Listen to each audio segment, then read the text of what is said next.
হাসিনা তার সিটটা ছেড়ে পালিয়ে গেছে, সিটটায় আর একটা দল এসে দখল করেছে এবং আমরা বিপ্লব পরবর্তী এই সময়টাই চেয়েছিলাম যে যেই দলই ক্ষমতায় আসুক না কেন তারা দলীয়করণের মধ্যে যাবে না, পেশাজীবীদের দলীয়করণ করবে না, তারা মেধার ভিত্তিতে স্থান দিবে।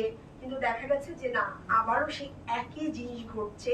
খুব দুঃখজনক। আমি খুব ক্লিয়ারলি এখানে আমাদের যুব শক্তির তরিকুল বলে গেছে কিভাবে দলীয়করণ হচ্ছে। এবং আপনি চিন্তা করেন, আপনার সামনে গুলিবিদ্ধ লাশ পড়ে আছে, ছটফট করছে মানুষ, আপনি ডাক্তার, আপনি সেবার যে শপথ গ্রহণ করেছেন, কিন্তু আপনি দলের জন্য আপনি তাকে চিকিৎসা করছেন না, শুধুমাত্র দলের জন্য।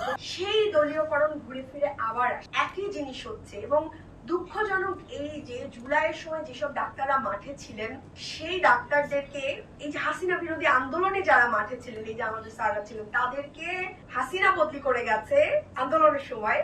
তারপর সরকার আসার পর তারা আবার বদলি করে। মানুষ যে বলে না যে ইতিহাস থেকে কেউ শিক্ষা নেয় না, খুবই অদ্ভুত ব্যাপার। হাসিনাও বদলি করে দিয়ে গেছে, বিএনপি সরকারও বদলি করে দিয়েছে। তারপর আবার তাদেরকে রিকোয়েস্ট করে, স্যাররা আছেন এখনো এই রিকোয়েস্টের মধ্যে গিয়ে আমরা গিয়ে মানে কি করব, বলতে তো হবে। মাথা নিচু করে স্যাররা দলে ছিলেন, স্যাররা আমাদের জুলাইয়ের সময় ছিলেন, বলতে হয়েছে। আপনি কথা বলতে পারবেন না, কথা বললে আপনাকে সেই হাসিনার মতো বদলি করে দিবে। এটা এটা এই বাংলাদেশ তো আমরা চাই না। আপনারা হয়তো এই একই ভয় পাবেন যে আমি কথা বলবো, স্যারদেরকে এভাবে বদলি করে দেওয়া হচ্ছে, আমি কথা বলবো, আমাকেও তো একটা কিছু, আমাকে তো এভাবে কোনো না কোনো ভাবে দমন পীড়ন করা হবে, যেহেতু আবার দমন পীড়ন হাসিনার সময়ের মতো দমন পীড়ন ফিরে এসছে।